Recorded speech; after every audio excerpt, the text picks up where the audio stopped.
हाय दोस्त, हम हैं संगीता प्रजापति। आज हम सोहर सुनाए आपके। कैसा लगी आप लोग बताइए। अच्छा लगे तो शेयर करी, कमेंट करी, लाइक करी, सब्सक्राइब करी। मचिया जे बैठा कोसिला रानी ते मेघ से यारा जे करे हो। मेघ जनी बरसा के तली के बनवा तीनों हो जियारा व्याकुल।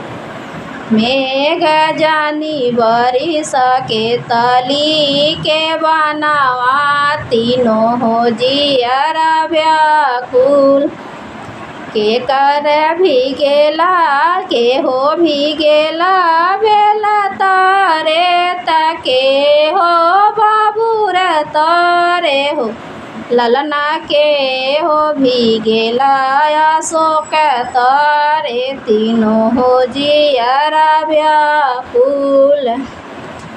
राम त भीजल बेला तारे लक्ष्मण बाबूर तारे हो। ललना सीता सुंदरी भीजेली अशोक तारे तीनों हो जियरा व्याकुल।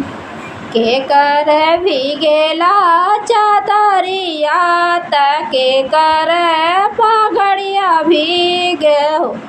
ललना के कर भीगेला चुनारिया तीनों हो जियरा व्याकुल। राम के भीगेला चुनार पगड़िया लक्ष्मण के चादरिया भीगे हो।